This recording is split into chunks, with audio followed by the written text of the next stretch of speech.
puesto a pensar que esta tierra es de nosotros y no del que tenga más.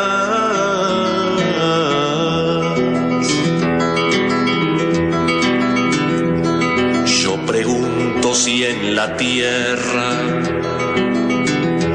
nunca habrá pensado usted que si las manos son nuestras, es nuestro lo que nos dé. A desalambrar, que la tierra es nuestra, es tuya y de aquel, de Pedro y María, de Juan y José.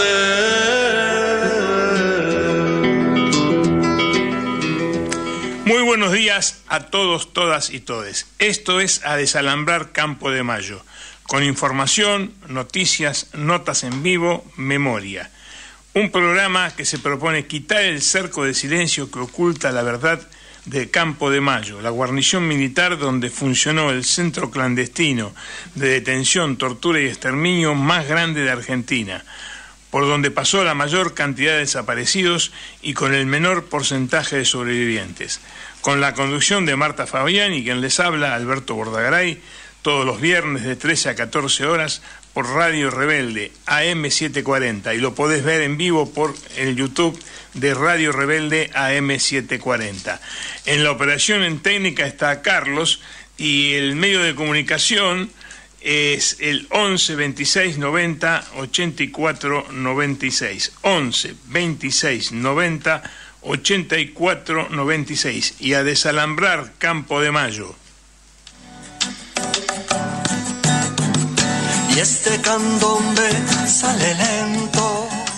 Bueno, hoy, bienvenidas, bienvenidos a todos. Tenemos un programa distinto. Vamos a hacer un programa de recuerdo, de traer el recuerdo de Mario Roberto Santucho, que el sábado pasado hubiese cumplido 87 años. Y estamos en comunicación telefónica con su hermano menor, el único de los hermanos, de los 10 hermanos Santucho, el único que queda, que está vivo, que es Julio Santucho. Desde acá, desde la AM 740, Radio Rebelde, te damos la bienvenida, Marta Fabián y Alberto Borday. ¿Cómo está, Julio? Muy bien, mucho gusto, agradezco la invitación y bueno, estamos acá para hablar de Robbie, ¿no? Esa persona que dio toda su vida, toda su energía por la revolución argentina y latinoamericana. Bueno, Julio, mucho hablamos siempre, ¿no? Y se ha hablado y se dice, algunas cosas se exageran, otras se tapan, sobre la vida de Mario Roberto Santucho, Robbie, como revolucionario. Pero Robbie, antes de ser revolucionario, fue hijo, fue hermano. ¿Qué recuerdo tenés vos de Robbie como hijo y como hermano? ¿Cómo era él en su niñez, en su adolescencia, antes de ser revolucionario? Bueno, él me llevaba 9 años, ¿no? O sea que, digamos, mis recuerdos empiezan, no sé, a los 4 o 5 años, cuando ella era adolescente, tenía 14, 15. Y bueno, pero en una familia en esa época vivíamos todos juntos, o sea, casi todos. 8 hermanos estábamos en una casa en la calle Mitre, en Santiago del Estero, porque Carlos se había quedado en Buenos Aires y Amílcar se había casado, ya estaba casado, vivía con su familia. Entonces, pero los otros 8 estábamos en una casa muy modesta en la calle Mitre 59 de Santiago del Estero. Y bueno,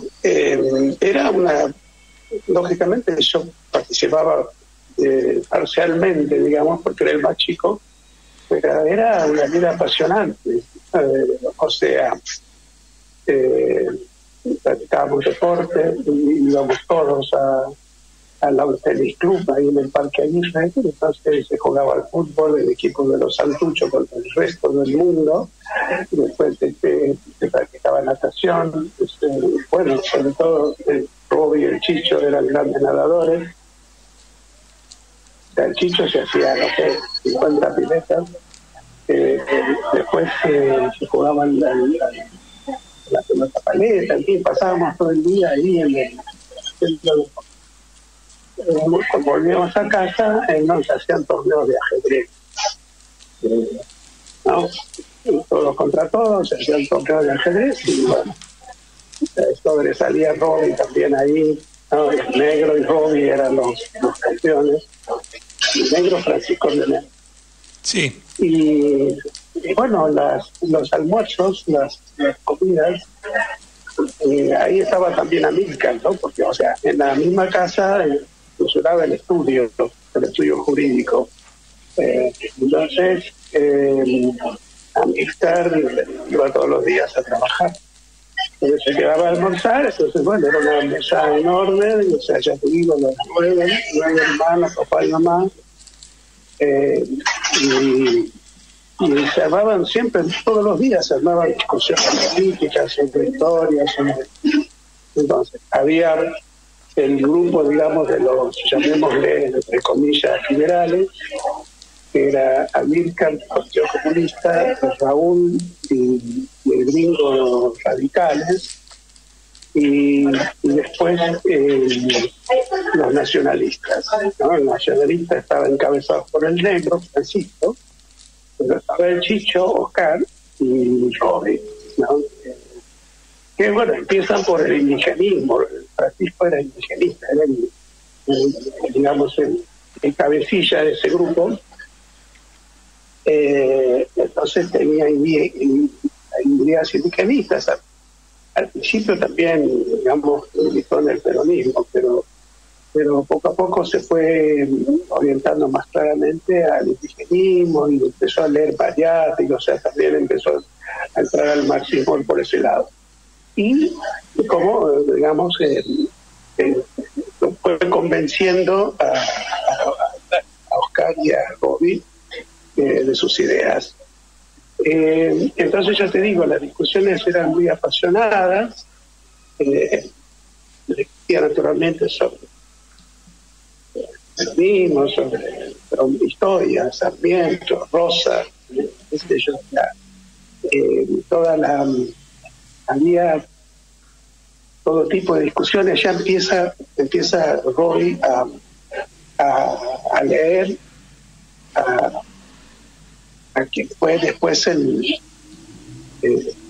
inspirador, digamos, de la visión y la historia del partido, ¿no?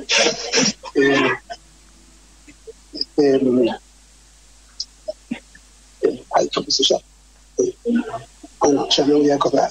Entonces, pero te digo, eran grandes discusiones, eran todos estudiosos, todos lectores, incluso la sociología norteamericana, qué sé yo, se hablaba de todo tipo de... Bueno, Amílcar era comunista, ¿no?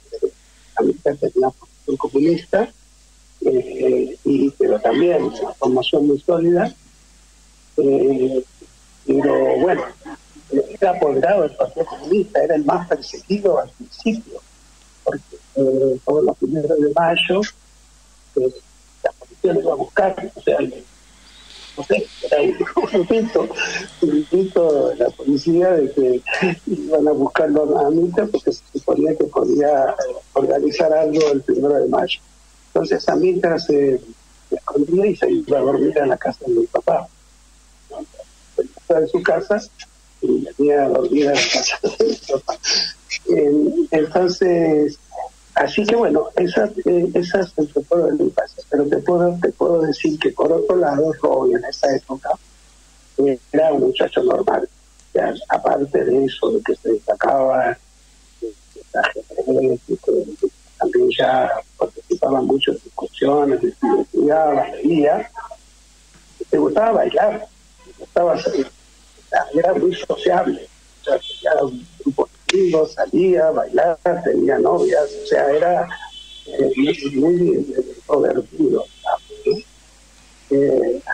Bueno, yo recuerdo que estaban los Beatles, Sí, o sea que en su juventud Robbie era un adolescente más o un joven más que le gustaba la diversión, le gustaba el baile como todos los jóvenes, pero que intelectualmente era un tipo muy inteligente y que se instruía y que tenía convicciones aparte.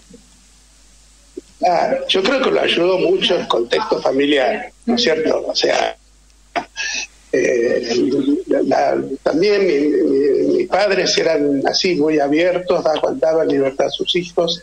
Y bueno, mi papá siempre decía, le gustaba que se discutiera en la mesa y levantaba la copa, decía por las palabras que hemos tenido, y yo quiero que mis hijos, cada uno tenga su criterio, su formación y defienda sus ideas.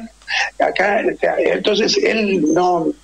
Entonces era muy abierto en ese sentido, daba mucha libertad a sus hijos. Lo único que les pedía es que estudiaran, que hicieran la universidad, que sacaran un título. Esa era la única obsesión que tenía mi viejo. Y bueno, casi todos son profesionales, ¿no? Casi todos fueron, casi todos, menos Francisco René, que fue el único que renunció a la escuela, ¿no? El tercer año dijo, yo no quiero ir más a la escuela. Eso le fue una pelea muy fuerte con mi papá, porque decía que no estaba de acuerdo con el sistema de enseñanza, una formación liberal, que él prefería estudiar por su cuenta, y de hecho es el único autodidacta de la familia. Estudió por su cuenta, dejó la secundaria, 3 años, no a la escuela, nunca fue a la universidad, leía por su cuenta y bueno, se hizo librero, puso una librería para leer todo el tiempo. Así que bueno, pero te repito, volviendo a Robbie, hasta que yo me acuerdo de cuando conviví con él, porque después él a los 18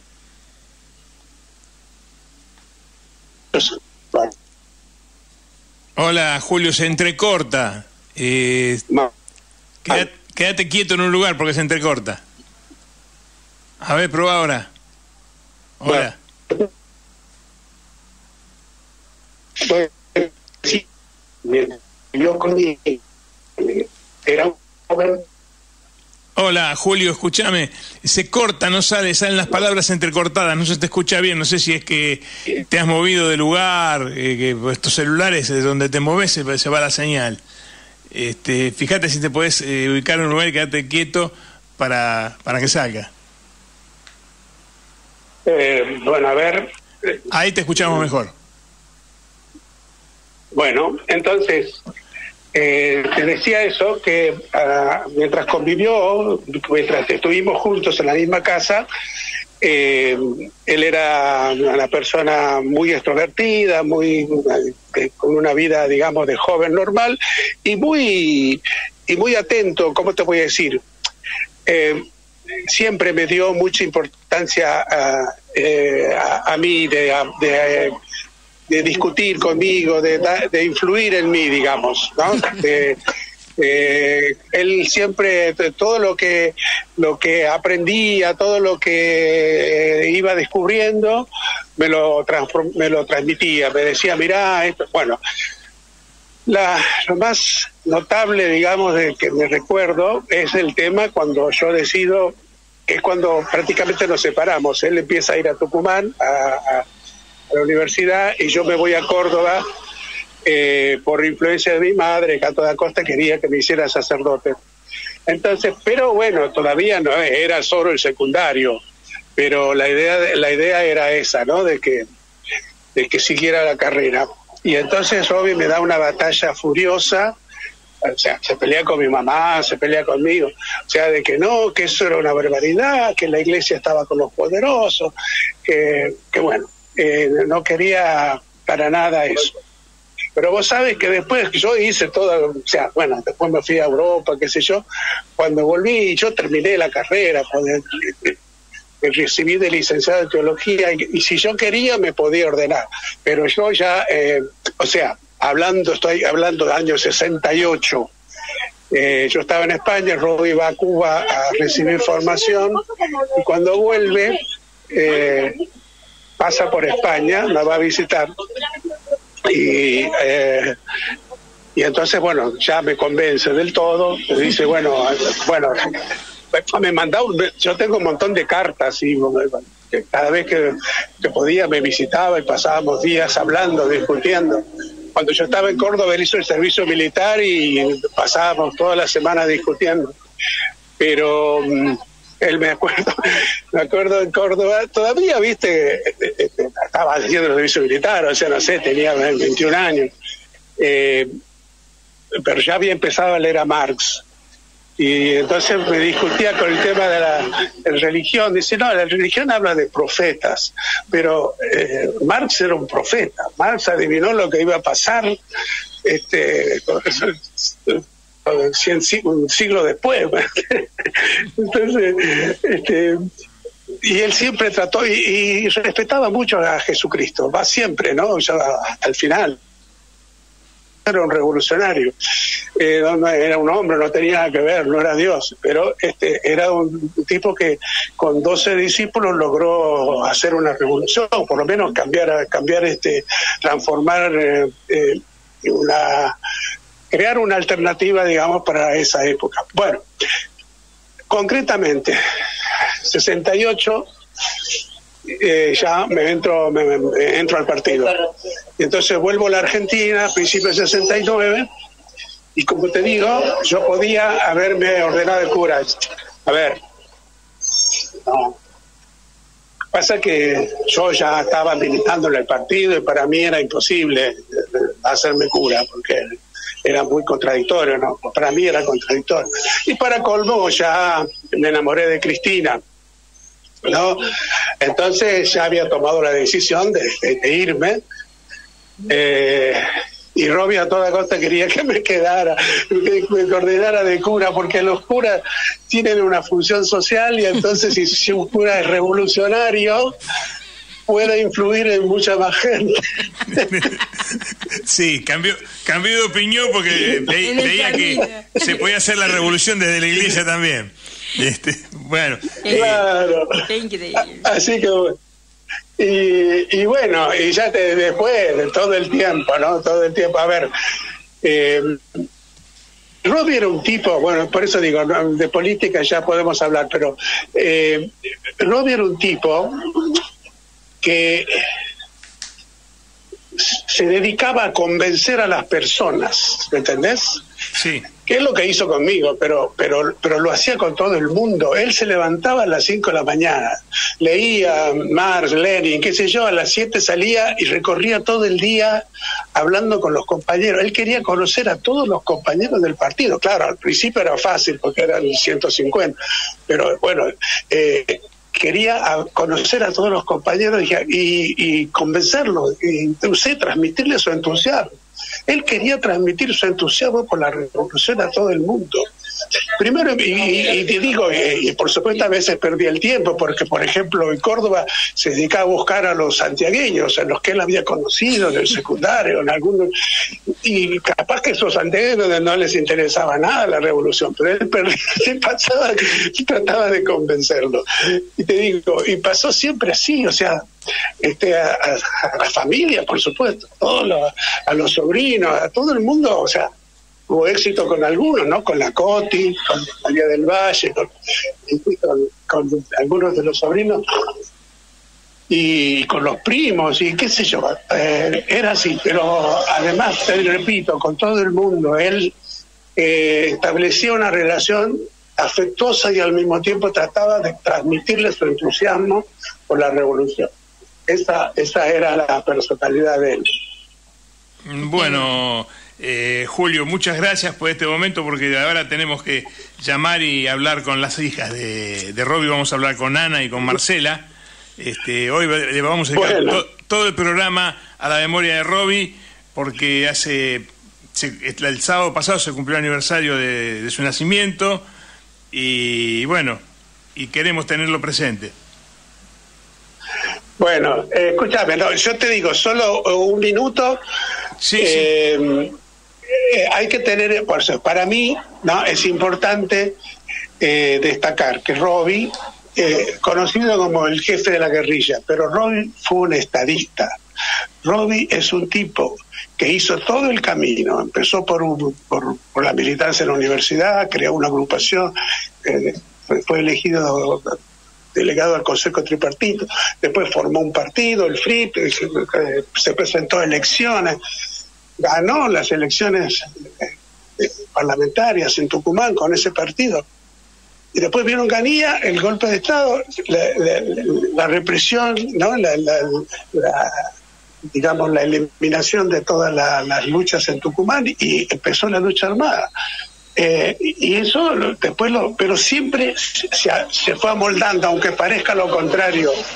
Entonces Robbie pasó primero de la lucha armada, pero después también adoptó la teoría vietnamita, y entonces era partido siempre fue lo principal, pero bueno, partido, ejército, frente antiimperialista por el socialismo, y más tarde el cuarto pilar. El cuarto pilar, empezando por la JCR, pero bueno, siempre con una dimensión internacional. Entonces, pero yo digo, el FAS fue una cosa increíble, porque, viste, la época el auge del peronismo, el PRT y toda la izquierda estaban aisladas, era una cosa. Sin embargo, él logró construir una fuerza donde metió un montón de peronistas también. Había un montón de peronistas que estaban en el FAS. Exacto. Y bueno, y después el Frente Democrático y Patriótico, cuando Robbie se dio cuenta que ya habíamos perdido una batalla militar con Perón, o sea, con la AAA y con ya digamos, se había creado una situación donde lo principal ya no era la lucha armada, y se venía el golpe de Estado. No tuvo problema en proponer alianza a Alfonsín, a Oscar Allende, a los peronistas demócratas, a la iglesia, a la iglesia que la repartía yo. Claro, cuando yo me fui cuando me mandó al exterior, claro, me dice, tenés que hablar con el Papa. Con Pironi. O sea, sí. Bueno, Cristina, mi compañera, se escribía con Pironio, porque ella trabajaba con Cristianos por el Socialismo. Y bueno, y Pironio estaba en Roma. Así que, claro, por eso, o sea, la iglesia, pero la socialdemocracia. Pues yo estuve un día hablando con él antes de salir, ¿me entendés? Ahí en julio, una semana antes de que lo matara, o un mes antes de que lo matara. Tenía que hablar con la socialdemocracia. Además también hizo una carta a la socialdemocracia, a Willy Brandt, a todos esos tipos. O sea, no importa con quién, nosotros tenemos que tratar de aislar a la dictadura. Hay que aliarse con todo el mundo. Y mirá el trabajo en Estados Unidos, ¿no? Por eso también era la línea de él. Claro, el trabajo de Estados Unidos.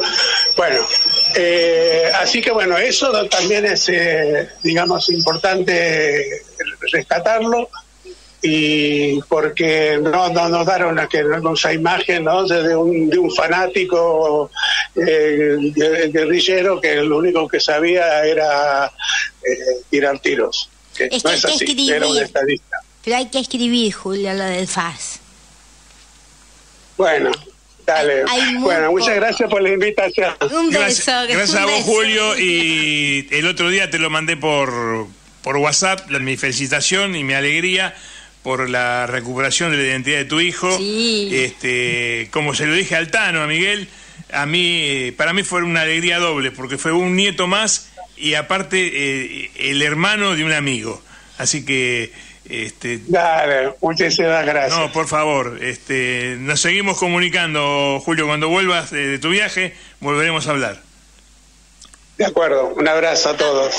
Abrazo. Bueno, se nos estiró la hora y llegamos a la hora de la tanda. Vamos con la tanda y después continuamos con las otras comunicaciones telefónicas. Radio Rebelde AM740. La radio de todos. Resistencia colectiva. un espacio de radio para aportar a la resistencia que tantos y tantas libran de forma cotidiana. Tenemos ideas, tenemos vivencias y sobre todo la necesidad de multiplicarlas. Resistencia colectiva. Resistencia colectiva. Actualidad, cultura, ambiente, asuntos previsionales y de salud. Siempre con nuestro análisis político y económico y las mejores entrevistas. Escúchanos todos los martes a las 16, acá, en Radio Rebelde. Soberanía.ar, un programa del Movimiento Federal por la Soberanía Nacional, luchando por la segunda y definitiva independencia. 90 buques mercantes, 20 de guerra, 20 de guerra.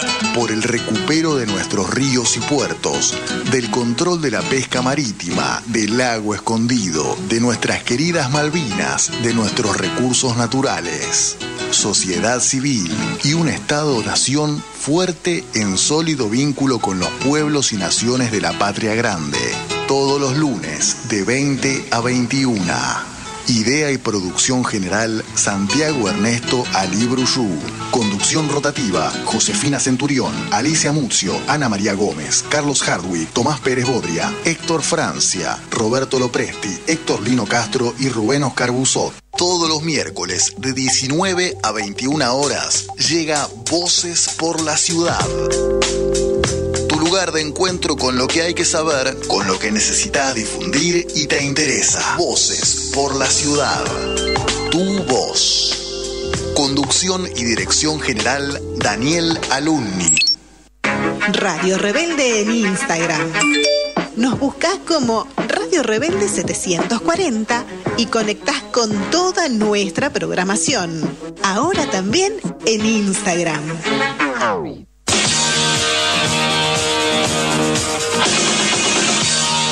Continuamos en A Desalambrar Campo de Mayo y estamos con otra comunicación telefónica. Ahora estábamos comunicados con una de las hijas de Roby Santucho, con Ana Santucho. Desde acá, de Desalambrar Campo de Mayo, te damos la bienvenida, Marta Fabián y Alberto Bordaray. ¿Cómo estás, Ana? Hola, ¿qué tal? Buenas tardes. Buenas tardes. Muy bien, muy bien. Bueno, sí. Estuvimos hablando telefónicamente con tu tío recién. Porque sí, lo estuve escuchando. Ah, sí, bueno, sí. Queremos hacer un recordatorio de Roby, de quién era y cómo era Roby. Vos como hija, ¿qué recuerdo tenés de Roby papá? Más que nada, lo que pudiste compartir con él, ¿no? Sí, sí. Bueno, como pude compartir con él prácticamente toda mi infancia y la etapa de la pubertad, por suerte, hay muchos momentos especiales que bueno, que creo que por supuesto influyeron tremendamente en que yo pueda ser quien soy hoy, ¿no? A lo que voy es a los valores que me transmitió de distintas maneras desde que era chica. Y bueno, y también no solamente desde el punto de vista, desde el lugar de papá, sino porque yo también desde niña, y también por ser la hija mayor, si bien nos llevamos muy poca diferencia entre mis hermanas, siempre era bastante observadora de lo que estaba pasando. Entonces, desde que era muy pequeña, empecé a entender lo que hacían y en lo que creían Roy y Sayito.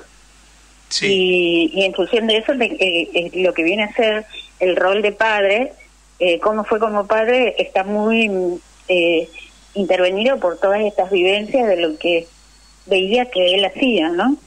Y para mí era como admirable, lo veía en un lugar como muy idealizado, obviamente porque era chiquita, y después también a los 12, 13 años, porque lo vi hasta los 14 años, o sea, viví con él.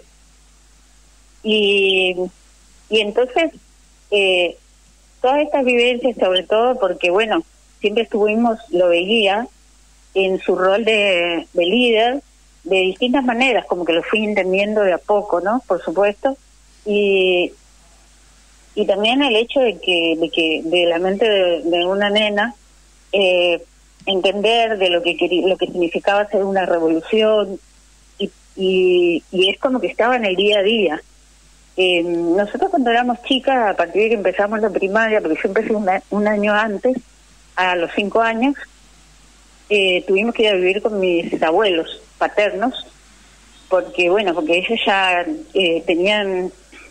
se producían muchos cambios, entonces nosotros no podíamos ir a la escuela viviendo con ellos todos los días, pero siempre nos veíamos con mucha frecuencia.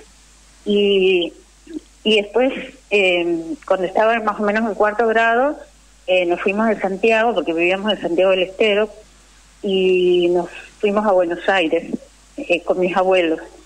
Y también ahí, de la misma manera, sí seguía siempre existiendo en las distintas vacaciones, fines de semana, siempre nos venían a buscar. Y para nosotros, para mí particularmente, era algo muy particular tener un papá que estuviera haciendo la revolución, ¿no? Porque así desde niña lo veía de esa forma. Él no lo decía, ¿no? Porque no era así de decirnos en sus palabras, estoy haciendo tal. Él nos llamaba chiquitas, ¿no? Cuando hablaba con nosotras 3, y siempre cariñoso, o sea, nos ponía arriba de sus faldas o se tiraba junto con nosotros. Siempre encontraba algún momento para ser cariñoso, ¿no? Para que nosotros podamos sentir su cariño. Y bueno, entonces el tema de que de la idea que fui formando en ese momento de que iba a lograr hacer una revolución, en el año 74, entre el 73 y 74, ya viviendo en Buenos Aires, después de que había muerto Sayito, mi mamá, sí, en el 72, nos fuimos a Cuba por 6 meses, y primero con mis abuelos y después con una prima. Y cuando vinieron en un congreso que hubo, creo que una fecha conmemorativa en Cuba, habían ido 2 compañeros del partido, muy cercanos a él, y entonces con mis hermanas le dijimos que queríamos volver, porque extrañábamos, y bueno, y la cuestión es que volvimos al poco tiempo, y a partir de esa fecha, desde el principio del 73, ya nos quedamos a vivir con él, ya no volvimos a vivir con mis abuelos, y ahí vivimos en la clandestinidad, hasta diciembre del 75, ¿no? Y durante ese periodo como que vivimos en distintas casas, nos fuimos cambiando de casas. Al principio yo a los 13 años empecé el secundario, en realidad, y después tuve que dejarlo y me mandaban a un lugar especial, esto con maestros particulares, como un instituto.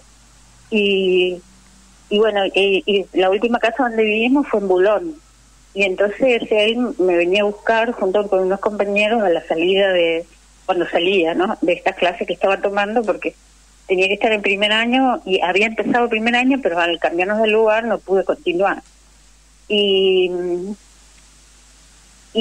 durante y entonces desde el 73 al 74 fue muy importante, porque era como que nosotros en ese momento habíamos perdido hace poco a nuestra madre, y entonces vivir con él era lo que más queríamos, ¿no? Y bueno, y se pudo dar. Después él hizo su segunda pareja, y de ahí nació mi hermano más chico, Mario, y tuvimos un buen vínculo con él. O sea, pudimos tener una vida familiar, ¿no? Y durante toda esa vida familiar, por supuesto, siempre estaba este tema, ¿no? De la militancia y de lo que estaban, y de todo lo que estaba pasando. Yo me acuerdo que ya a los 14 años, 13, 14 años, ya veía algunas películas de los Tupamaros, ya tenía como... Entonces todo lo que es la ideología que él transmitía, lo que decía el tío Julio hace un rato, de que él tenía esa capacidad de transmitir esa pasión y ese interés a todo el mundo, es como que también era en la familia, pero por supuesto con nosotros no era explicárnoslos, ¿no? Sino era por sus propias acciones, por la manera en que veíamos que él hacía las cosas, en toda su vida cotidiana. Y en el último año que estuvimos, entre fines del 74 y 75, él estuvo iba y venía porque estaba en el monte, y entonces por periodo se quedaba unos días y después volvía a viajar y después y así, y con varios viajes consecutivos al Monte Tucumano. Y en un momento de esos viajes él vino muy entusiasmado y nos preparó un guiso que había aprendido a hacer en el monte, y era invierno, me acuerdo. Y bueno, y nosotros contentas con todo con este tipo, porque para nosotros que estuviera en el monte era toda una situación,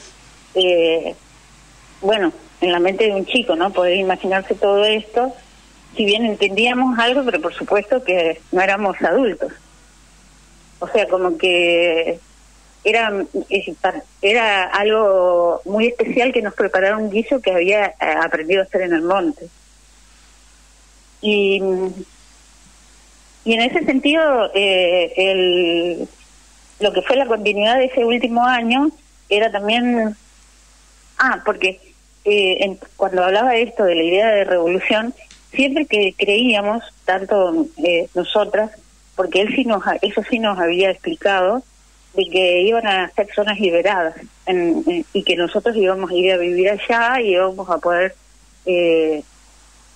tener una vida de ir al colegio, todo, porque estaba en ese momento la idea de en el monte después hacer zonas liberadas, y eso también era un entusiasmo y como que creía de que era algo que se iba a poder realizar. Sí. Y entonces después lo que fue finales del 75, que fue el último año que nos vimos, como la situación empezó a empeorar, de lo cual en ese momento yo no estaba tan al tanto, ¿no? Porque lo supe después, ya de adulta. Él decidió que nosotros no fuéramos, pero obviamente no nos explicó que era porque la situación estaba tan mal. Y si bien sabía de que habían algunos compañeros que habían caído, bueno, la cuestión de que estaba preparado un viaje, que íbamos a salir del país, y después él iba a ir a reunirse con nosotros a Cuba.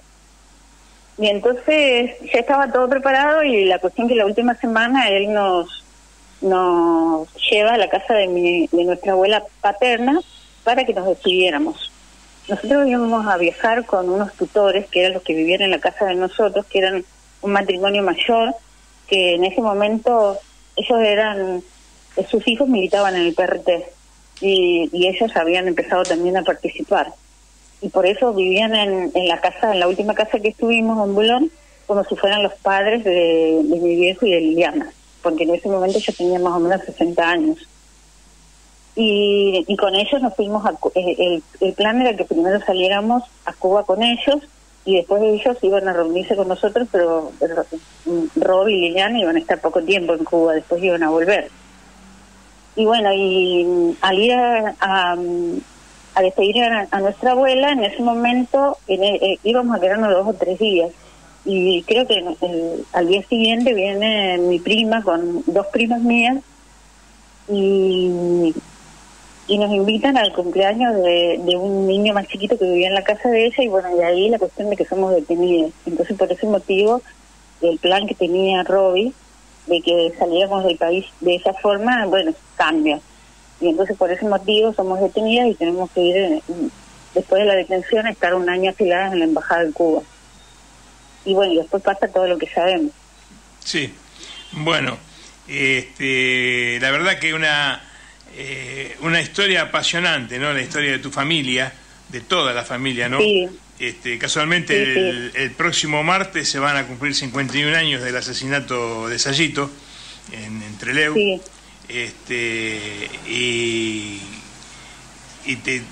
Lo que han vivido ustedes, ¿no? Que por más que tu padre era un revolucionario y estaba dedicado a la revolución, siempre tenía un tiempo para estar con los hijos, era un padre presente, cosa que es importante que se sepa, porque de Robbie se habla mucho de su parte revolucionaria, pero de su parte de ser humano no se habla nunca. No. Exacto. Claro. Porque es más revolucionaria. Lo que pasa es que es más revolucionaria, digamos, la vida de él, digamos.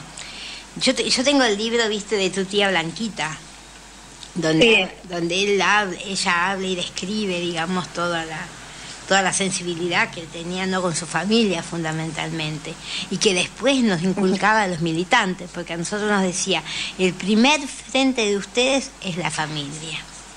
Y después teníamos que explicar, digamos, qué hicimos con la familia, ¿no? Claro. Así que, bueno, sí. un gusto. Pero sí, él tenía una profunda sensibilidad, y por eso creo que fue revolucionario, porque iba más allá de él mismo. Exacto. Y tenía una sensibilidad a todo el entorno, a todo lo que estaba sucediendo, y sobre todo, como el ejemplo que ponía Julio hace un rato, él creía que como lo que él se proponía, estaba seguro de que lo podía realizar, ¿no? Como por ejemplo el ejemplo que decía, hablar con el Papa, hacer esto, moverse y poder cambiar las cosas, ¿no? Y él como que desde chico siempre tuvo esa seguridad. Por eso cuando estaba en el secundario con unos amigos hizo un periódico que era en castellano y en quechua, cuando él empezó a interiorizarse de la realidad de la provincia. Y así posteriormente, después cuando se fue a la universidad, empezó también a conocer la realidad de los cañeros azucareros y se puso a viajar por todos lados. Y siempre fue, en ese sentido, un desarrollo de su percepción en relación a la realidad que estaba pasando y esa capacidad de ejercer, de poder actuar, ¿no?, ante esa realidad que estaba viviendo en el presente. Bueno, de pensar de que era posible hacerlo, ¿no? Sí. Bueno, Ana, te agradezco estos minutos y tu dedicación para nuestro programa, pero ahora vamos a hablar con tu otra hermana, vamos a llamar a Marcela, que está esperando allá está esperando en Misiones nuestro llamado. Bueno, muchísimas gracias, Ana, por tu participación. No, es un gusto. Chao. Un abrazo. Chao, un abrazo. Gracias por la invitación. Hasta luego. Chao. Un abrazo. Bueno, para ir separando vamos a escuchar a Peteco Carvajal, que nos va a cantar la chacarera de Santucho.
Continuamos en A Desalambrar Campo de Mayo haciendo un programa especial recordando a Mario Roberto Santucho. Hablamos con Julio, hermano de de Roby, hablamos con Ana, la hija mayor, y ahora estamos comunicados con Marcela, que está en Misiones y que vamos a hablar también con ella. Como desde acá, de Radio Rebelde, Marta Fabián y Alberto Bordaní, te damos la bienvenida. Marcela, ¿cómo estás? Hola, Alberto y Marta, ¿cómo están? Y buenas a toda la audiencia. Bien, bien.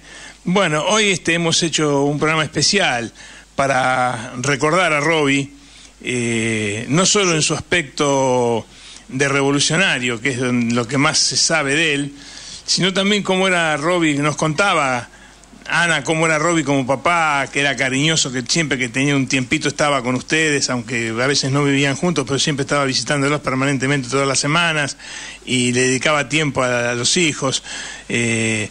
¿Vos qué recuerdos tenés? ¿Qué es lo que más te quedó grabado de Roby como papá? Sí, él era muy cariñoso, sonriente, alegre, jovial, tenía como una aura especial, magnética, así de atracción, tenía una linda sonrisa, y bueno, yo creo que sí, que él era una persona, aparte de su inteligencia, de sus estudios, de su militancia tan sacrificada, aparte de todo esto, era una persona de carisma, que ya venía con una luz, con un quizás hasta con un destino, tenía algo más, no es solo su dedicación, su altruismo, su empatía, que los llevaron al ver a toda la explotación en Tucumán de los cabecita negra, entre comillas, de los que trabajaban con la caña de azúcar, los zafreros y los hacheros del quebracho, que fue ahí que se concientizó de que cuando se recibe el contador público trabajan en un sindicato de ellos, de estos trabajadores campesinos, digamos, y bueno, ve toda la explotación y empieza, digamos, ahí cada vez más a concientizarse. Después se va a Córdoba con sus compañeros, ya cuando el PRT estaba más asentado, y después eso en la época de Tosco, justamente del Cordobazo, y después a Buenos Aires, ya más abrazado al marxismo que al indigenismo, y bueno, es uno de los pocos marxistas, guevaristas de Latinoamérica que fue indigenista también. Que bueno, hoy vemos la importancia de la lucha de los pueblos originarios, y es otro acierto de su parte de haber sido un admirador de Tupac Amaru, de toda la conquista de América, que fue el mayor genocidio que hubo en el continente. Y bueno, eso era una persona especial para mi punto de vista, por lo menos, en muchos aspectos. Y sí, era muy muy cariñoso, era una persona sociable, que le gustaba estar compartir con los demás una comida, con los compañeros, se llevaba con todos bien. Como decía mi tío, él iba y visitaba a los militantes, les caía ahí en las casas operativas, quería conocer a todos, hablar, escuchar al otro. O sea, no era una persona que abarcaba la conversación, sino que escuchaba primero a los demás y después hablaba poco, y bueno,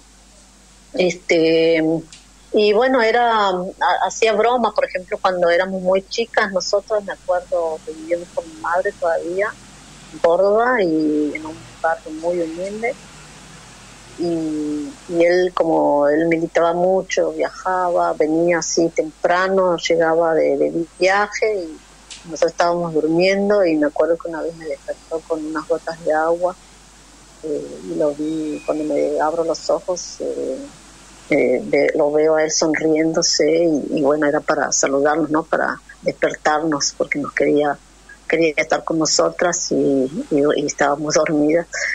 Y después también me acuerdo siempre de una vez que ya más grande, yo no sé, a veces me ponían, yo siempre fui medio un poco rebelde, así, de contestar o algo así, o de quejarme, y Y me dijo, no sé por qué me habían puesto en penitencia, no me acuerdo, estaba ya Liliana Delfino, ya habían asesinado a mi madre, y él vino al cuarto donde me habían dejado en ese momento, encerrada, o sea que no encerrada en el cuarto, pero que estaba ahí, me tenía que quedar ahí un rato, y yo vi que tenía los ojos llorosos. Y bueno, no era porque él se acordaba de que yo era huérfana de madre y bueno, me quiso explicar algo, pero yo me sorprendí un poco porque lo vi así con los ojos aguados y me di cuenta mucho después, ¿no? Porque era, ¿no? Que supongo que se acordaría de mi madre.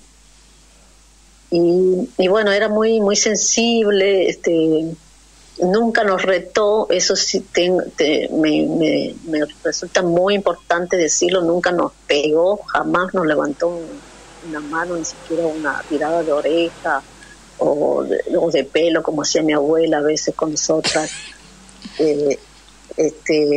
cosa que me parece muy importante para todos los que sus enemigos, ¿no? Que lo difaman. Jamás nos levantó la mano ni con nada, ni con síntomas ni nada, siempre trató de explicarnos lo que estaba mal, lo que estaba bien, y bueno, eso y sí, si querés hacer una pregunta, porque ya dije las cosas que había pensado y ahora me quiero.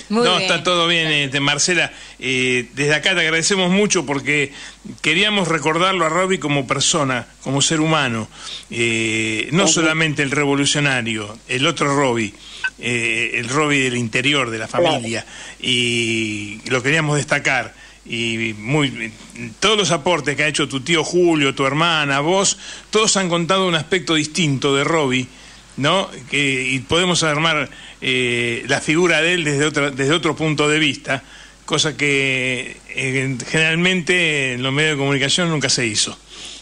Siempre se habló de Robbie más de la parte política, de la parte revolucionaria, pero uno antes de ser revolucionario es persona. Y eso para mí es destacable.